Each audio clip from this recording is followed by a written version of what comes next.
Good morning, everybody. We just pulled off the dock at Blackbeard's. We're heading over to Zimmerman's to have bottom paint done and the cutlass bearing checked. It was easy to get off the dock this morning because the wind was actually blowing us off the dock, so that was a piece of cake. We transferred our lines to the dock lines that were on the dock, so it was easy to just throw them back on the dock as we left. And now we're going to head out.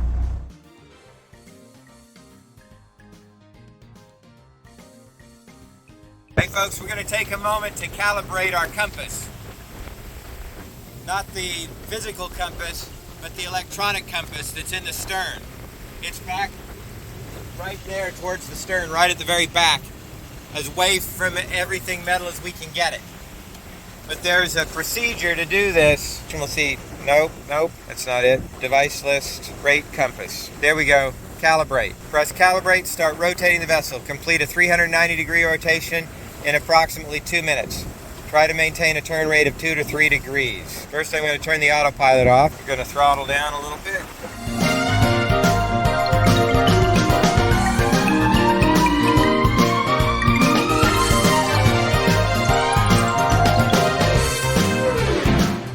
Now we'll see how well this did, so that in a no-wind situation, our track and our heading should line up together. Now the next step is we have to re-swing the Danforth constellation so that it lines up with the other compass as well. But that's a little more complicated process. We have to find a point of land, we have to point north, we go each direction, and there's screws on the side that adjust little magnets, and those little magnets on the side calibrate the compass that sits here as it sits in the boat. So we have to go through that process again. I've tried to mess with it over the time, but I've never gone through a complete compass swing. There's information on how to do it in Bowditch, and so we're going to just follow the instructions and do it according to the proper method.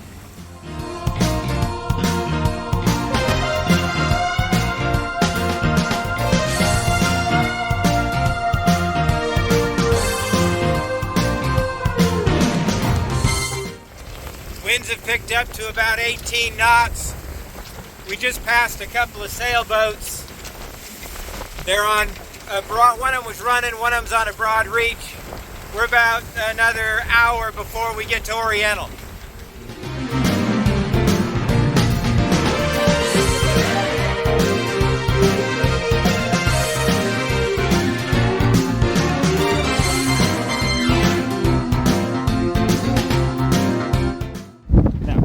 This is a really narrow channel, and you don't want to cut it short. A lot of people will go to the left side of the green marker up here. They'll pass it on their starboard, and then they run aground. It's really shallow right over here. There's a green marker up there. You make sure you go around that before you turn left coming into Zimmerman's. Huge shoal right over there. Something always to think about. It's generally deeper by the docks where the boats are.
everybody.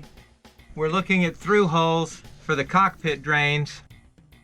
And so we're inside one of the lazarettes. That wall is some of our autopilot stuff and NMEA 2000 network. And down here by my feet, you can see the exhaust. And back there, you can see a through hole. That is the cockpit drain. It's an old barrel type. Anyway, that handle is what we wanted to be able to move. And sure enough, it moves. I thought sure that this would be absolutely solid, but as you can see, we can move it. So that means I can close it.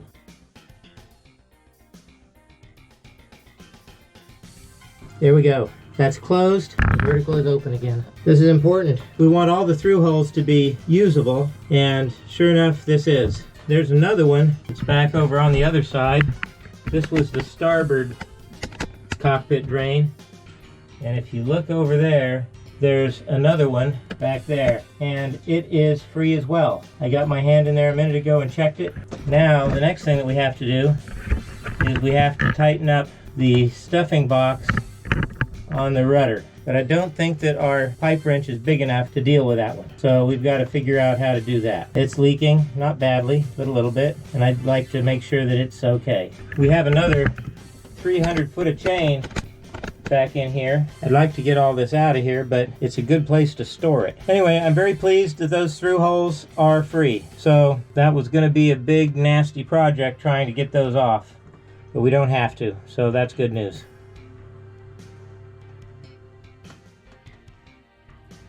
I don't know if you can see this, but the pipe wrench is going to fit on here, and I want to see if I can loosen it just a little bit. And she's loosening.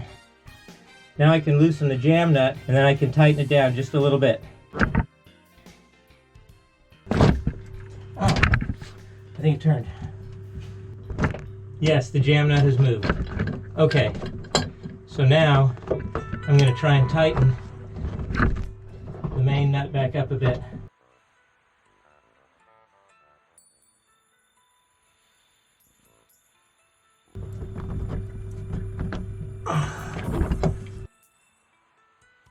There. Now it's tightened up against the jam nut.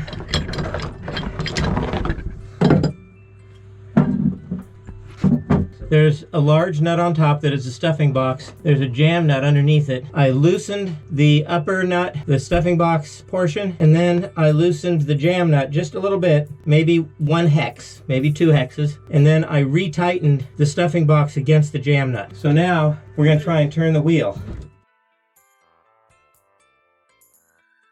Okay, that's all the way to starboard.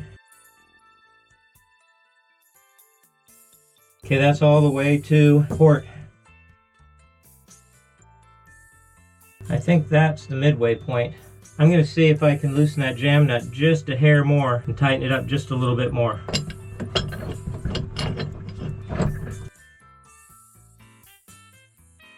Now I can tighten the stuffing box portion back up again.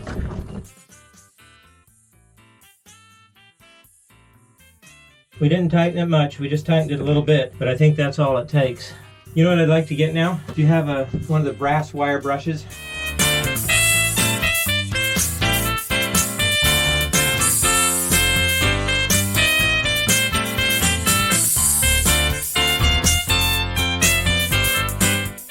I'm brushing this with a bronze brush.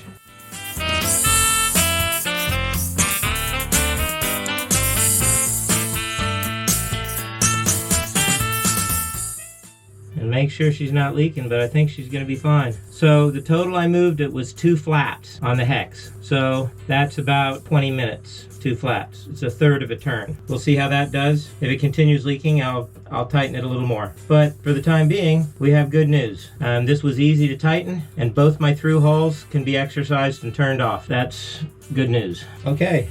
We are done for the evening. We have both through holes. The seacocks are free for the aft cockpit drains, and we have tightened up the stuffing box on the rudder post. This is all underneath the cockpit. Oh, back here, this is the compass we calibrated earlier today. And that's the handle for the exhaust seacock. That's one of the exhaust seacocks right there.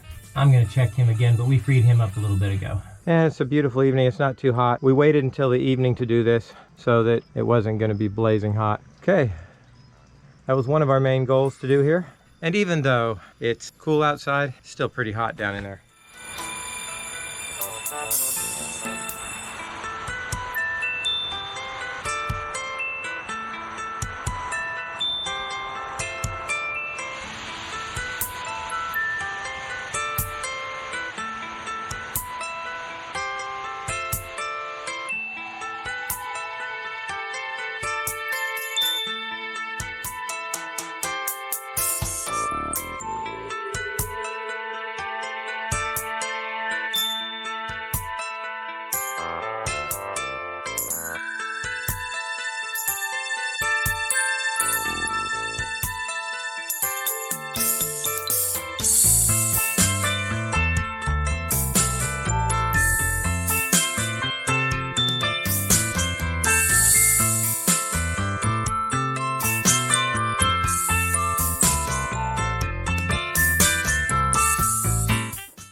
We have a through hole and a seacock that is actually underneath everything back there. It's amazing what you can fit in a hole. But I'm going to have to climb up on the sink and go head first down in this hole to get to it. Okay, so this hole has to come apart. It's kind of a trick. These things go in here a certain way, and it's always hard to get them back in again. And there's two through holes down there, and I'm not sure which is which, so we have to figure it out. But I'm gonna have to get down in there. 3 through holes. 1, 2, 3. And we have to get all of them cleaned out. I think one's right at the water line. I think this one is at the water line. That one obviously is below the water line. Hi, Lila.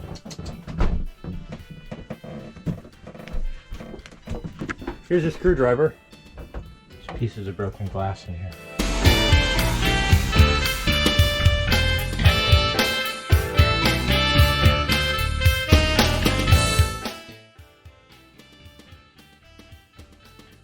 The last thing I want to do is step on some glass when I get down in there.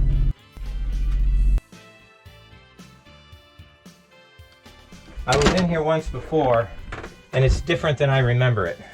I haven't been in here in a while. That is not opening. So that is indeed right at the water line. Yes.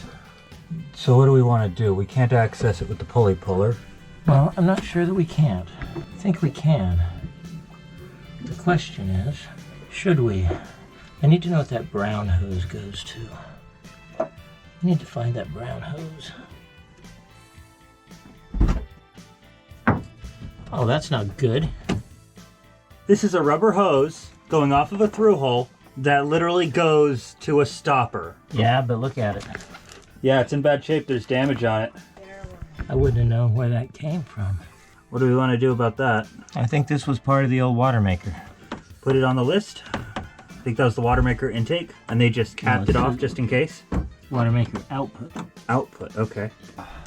Fair warning for what you're about to see if you have claustrophobia or fear of tight spaces, because this is a very tight space. Here's the through hole that we're trying to mess with.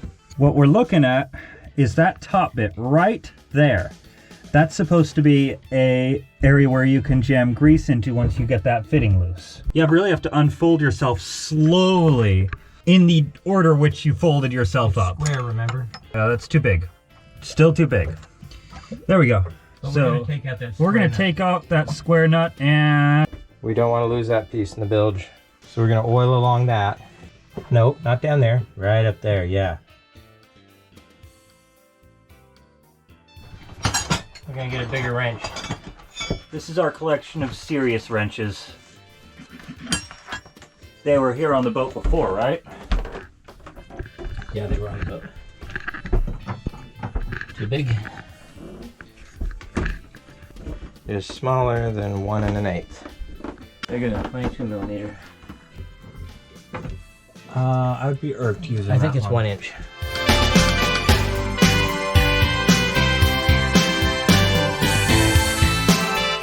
I want a rubber mallet. That is not 1.5 to 2. This is a 15/16 wrench, and that just lines up perfectly. It says 1.5, but that must just be a size. It's not inches, because this is a 15/16 wrench. We're putting more penetrating oil in. Still can't budget. It didn't move. Are we gonna wait for a day? Maybe put this back together then? Yep. Alrighty. We will get back to you after we've let it relax a little bit. Say goodnight, Lila. Say goodnight to the audience. I'm sorry. We've let it set with penetrating oil for about 5 hours. And it's moving, look at that. It moved. That makes me feel good. Now we just need to grease it more, I guess. Yes, it moved. Yeah, there it is. You just need to exercise a little bit and we'll get it done. Yep. There we go. I love that. Look at that, she's free. This has been an all-day process. I'm kind of glad we took a break and stopped staring at it. So, penetrating oil and time. So, that little access panel back there, we put the oil in there, and then we pounded on it a little bit, and she's free. Yep. Now it's time for cleanup. After we exercise it however much we want. We're gonna have to do more. Now we have to take it apart and grease it. But she's free and she's moving. That was the goal for today anyway. Yep. This one I've tried to move 2 different times and I couldn't get it to move. And the third time was the charm. I want to mention what oil we used, by the way. Croil penetrating oil. This stuff is the bomb. I know people like PB Blaster, I know people like WD-40. I have WD-40 on the boat. This stuff is very old school and very good stuff. I'm going to put it back together for now. We're going to go through and service all of the through hulls, but first we wanted to make sure that we could move it. And we can.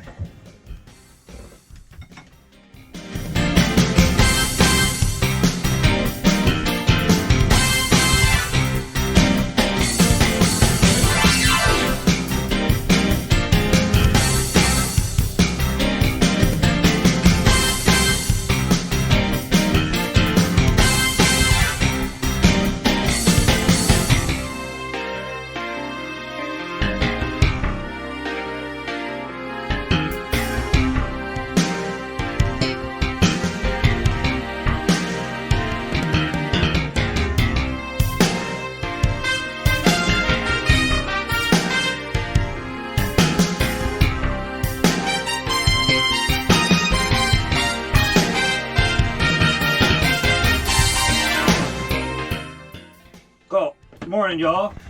My early morning project of the day was to take these off, get these loose so I can move them. They moved without too much difficulty, but I did put a little bit of penetrating oil to loosen them up a little bit. Both of these are leaking out of here a little bit when you rotate them. I noticed this one before. This one's dripping more often, but both of these are leaking just a little bit. So we're gonna have to tighten them up, service them when we haul out. But one of the things that set alarm bells for us is this here, which is a iron fitting. Luckily it looks like there's Teflon on it, but that moves. Let's see if I can get that off with my finger. And so it comes off. Piece looks like it's reasonably stable. It's not rusted through, does it look? No, it looks good in there. Yeah, it doesn't look rusted through. I think that's probably because we were lucky and they did. Yeah, so we're going to replace this one with a bronze fitting. I was worried it was going to be corroded on. The other pipe on here is actually copper. It's only the bronze cap we've got to replace. I think that pipe was part of the old air conditioning system. And I think that was where a water pipe went. We're going to remove this fire extinguisher system too. I haven't figured out how to do it safely yet. Pressurized and serviced, so you gotta... Yeah, I have to figure out how to get it off. But anyway, that's another project. What did you do this morning? I was working on one of the seacocks in the forward V-berth. It used to be part of the third head that was in the system previously. And that one, unfortunately, is going to be a problem, I think. It's only halfway closed. I started to remove the cap that's on it, and water came out pretty fast. So I also tried to remove the little side grease points, and water came out of that. So that tells me it's kind of halfway. So I have to pull that apart and look at it. We're going to do that out of the water.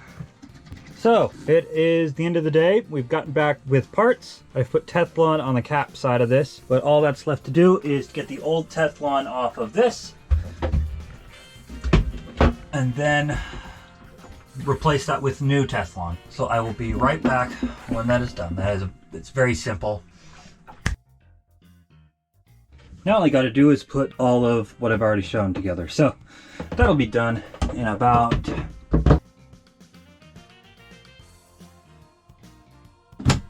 So we will catch you on the flip side next video. Like, subscribe, and I hope y'all have a wonderful day. There'll be a link to the Patreon site at the bottom of this video. Yeah. Please subscribe and be a part of our restoration. One of these days, I'm going to fall in here doing this, and it's going to be ugly. Okay, we've let it set with... That was good.